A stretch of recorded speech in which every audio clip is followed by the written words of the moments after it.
I'm Stephanie Cooke, and you are listening to the True North Country Comics Podcast.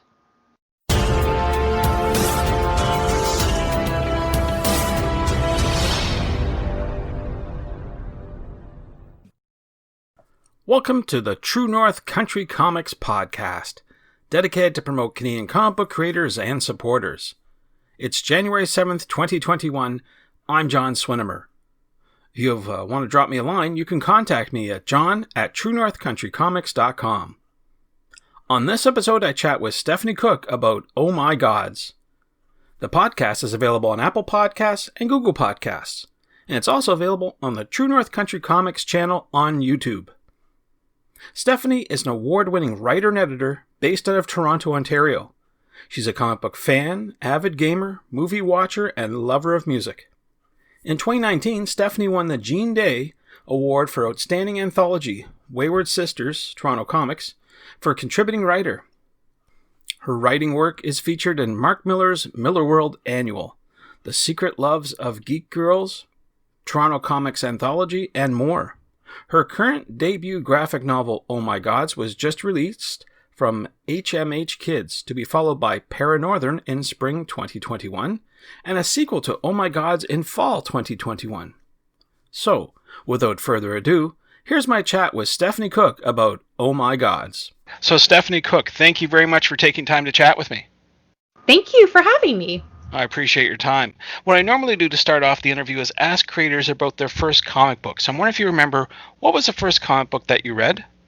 Yeah, so I think I have a kind of relatively common start to comics, and that is Archie comics. Mm-hmm. So I grew up in the middle of nowhere, and I didn't really have a comic shop nearby, and I don't know, my parents aren't really big geeks or anything like that, so I didn't kind of have their influence to kind of push me towards comics in any way, shape, or form. So the thing that was always in a grocery store was Archie comics, Mm-hmm. right? We lived, even when we had to go to get groceries, we were going to the next town over, so there was at least a 15-20 minute ride at bare minimum, Mm-hmm. one way. So whenever we did errands, if I was good, if we had a little bit of extra cash, Archie was there, and that was my treat. I got to sit in the car. My parents really encouraged me to read, and that was just something that I very quickly got hooked on and became synonymous with those kind of regular chores with the family, and just kind of yeah. Sure. Good stuff. So I want to talk a bit about your influences. Who, Archie is a great influence, but I'm wondering who influences you today? Yeah, I mean, there's so many. I'm kind of just whoa, because it's where do you even begin? But I think it would be impossible to not mention the influence of Raina Telgemeier Mm-hmm. in the middle grade kids sphere of things, and she's just so brilliant at what she does, and just crafting these worlds and explaining these high concept, kind of feelings and emotions, but breaking them down in a way that's digestible to kids. It's just incredible, and all while telling this fantastic story with wonderful art. She's a master at what she does. I also deeply, deeply love Noelle Stevenson's work. Nimona is amazing. Lumberjanes is Mm-hmm. amazing. Obviously her work in TV, She-Ra. I love, I don't know if you said it, if it's Gigi DG, who does Cucumber Quest. Okay. It's wonderful. It was a webcomic, and it got bought.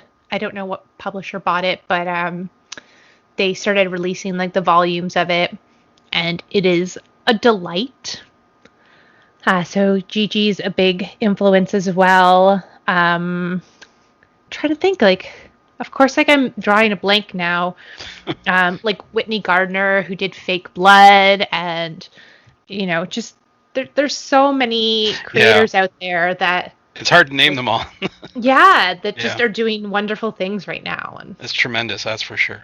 Well, I want to talk a bit about your latest project that just came out called Oh My Gods, and congratulations on that. That's tremendous. I wonder if you could talk a bit about what that book is about for people who are not familiar with it. yeah, so the first book is about a young girl named Karen. She lives in New Jersey with her mom, and her mom gets an opportunity of a lifetime to take a job that's been a dream for a long time for her. So she, has a conversation with her daughter, Karen, and sends her to go live with her dad in Mount Olympus. Her dad's not exactly estranged, but he lives in Greece and, she's in New Jersey. So it's a bit of a commute. They don't see each other all that often. So Karen doesn't really kind of like clue in that Mount Olympus is the Mount Olympus. She kind of just thinks like, that's just the name of a place, but like everything kind of behind it is fake and fiction. So she arrives and just thinks everybody there is really into drama and like LARPing. So, Okay. yeah, so she has to kind of quickly come to terms with the fact that that's not the case, and the people around her really are Greek gods and goddesses and like centaurs and stuff. Oh my.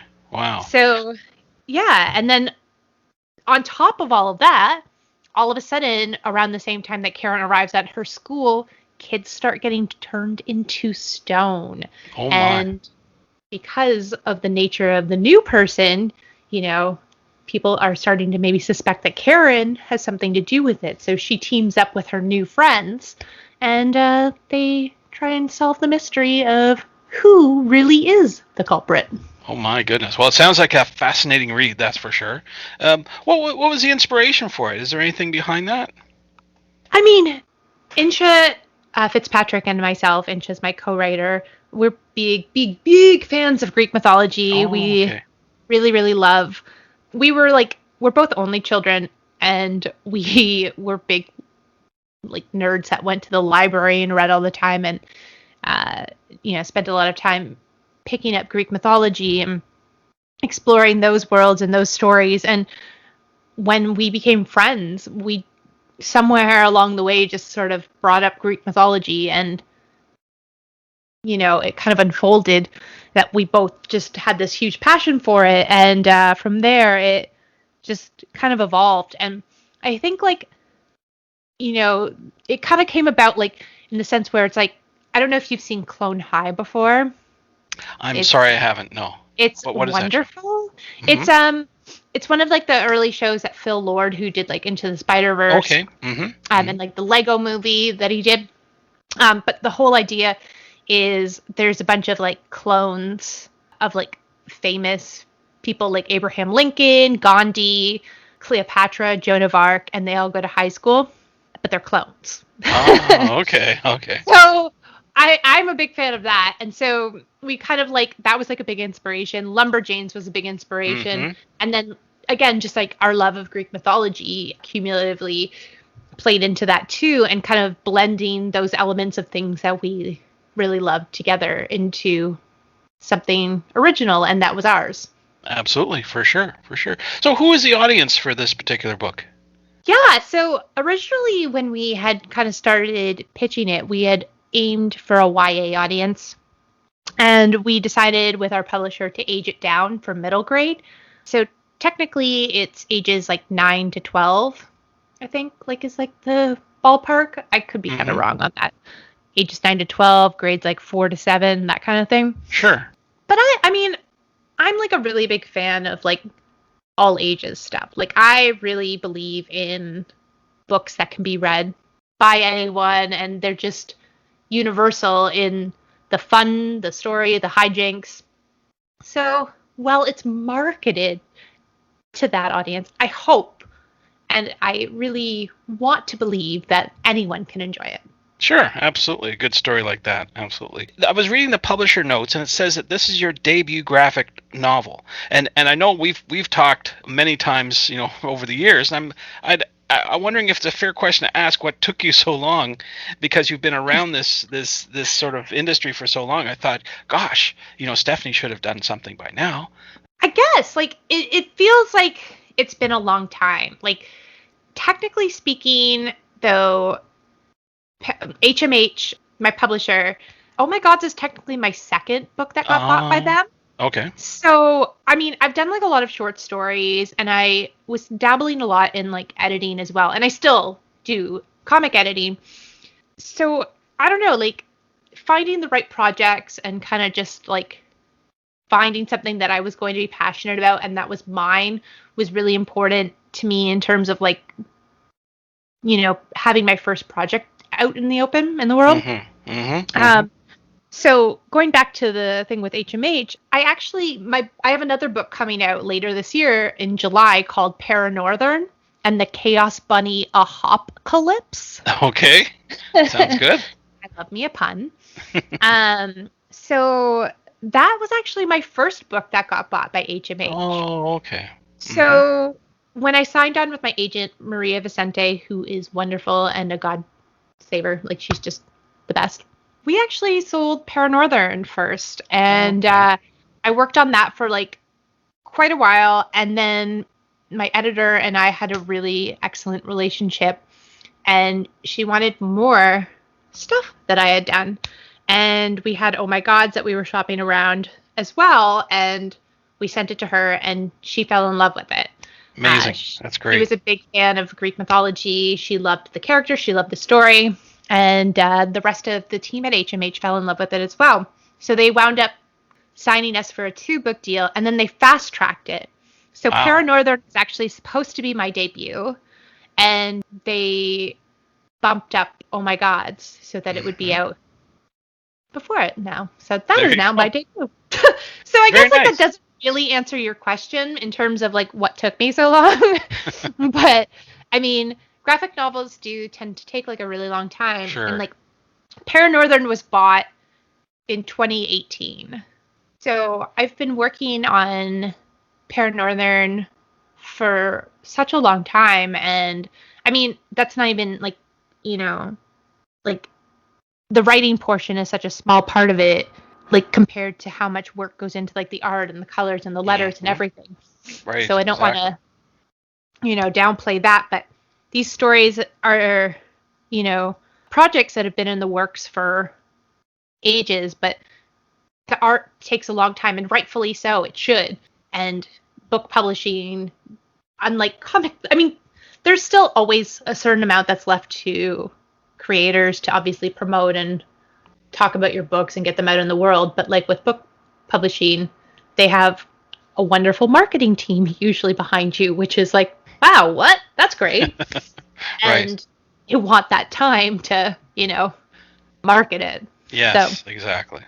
Yeah. Very good. Now, speaking about that sort of thing, I know you've got a website, Creator Resources, for other creators in the comic book field. And I wonder if you could explain a bit about what that's all about. Yeah, of course. So I'm really passionate about trying to give back to the comic book community. Like I don't know what I would have done without the Toronto community at my back, like countless times over the years, and just feeling like I had a place in this industry. But it's also an incredibly tricky industry to navigate and find your footing in. And like you said, like we've talked many times over the years, and like I've been doing comics and in the comics kind of industry for like a decade now, and my debut is coming out now. Right. Today, right now. Mm-hmm. So, it can be a really tricky industry. So Creator Resource is a passion project that I put together that basically I try and put like resources, tools, templates, lists, panels, podcasts, all kinds of things together so that creators at any level who just like want to know more about the industry have everything at their fingertips to learn and try and figure it out without, having to go through kind of like a bajillion people and kind of find like weird mentors or like whatever and just, not really be able to figure things out. So yeah, there's a lot more to it than just say, hey, let's write a book together or let's publish a book. There's a lot of myriad of different aspects and sometimes legal things too, I guess. Yeah, and when you have like, and one of the best things about comics is that it's a incredibly collaborative medium. And like obviously if you're a cartoonist and you can draw like and you can do your own stuff, that's amazing. But like for people like me who can draw, but if I drew something it would take me like 12 million years to do something, like you need an artist, you need a colorist, you need a letterer, you need the whole shebang. And when you're doing that for yourself and like kind of self-publishing or just kind of like navigating things on your own, like it's a wonderful industry, but you need to protect yourself. You need to learn about contracts. You need to learn about like, keeping you and your team safe and protecting your story ideas and just a myriad of things that you probably don't immediately think of when you're just like excited and you're just like, yeah, I want to make comics. That's absolutely true. Yeah. When people are ready, we have those resources and just kind of ways to better understand, better protect yourself, and just make sure that you have a better experience overall in the industry. Yeah, and that's especially important now that we're in this pandemic and unknown times. It's always good to have extra resources around to support you throughout your project. So. And we're trying to do, like, I know like a lot of like conventions are doing virtual shows right now still too. And we've launched a series like creator resource virtual panels where we're kind of hosting some more specialized panels on the industry. And we did one on freelancing from home already. We just did one on an assistant editor's panel, which gives you an idea of what an assistant editor actually does. And we've got like so many more lined up. We just launched this initiative, so I'm aiming to kind of do one a month and try and get some like more information out there. That's great. Very worthwhile. For sure. So you've hinted about some of your next projects, Paranorthern. I'm wondering if there's anything else down the pike that you could talk about. Yeah. So again, Paranorthern is like Paranorthern's my solo debut. So again, like, Oh My Gods is co-written with Incha Fitzpatrick, art by Juliana Moon, colors by Whitney Koger. Paranorthern's out in July. It's about a chaos bunny, a hopcalypse again.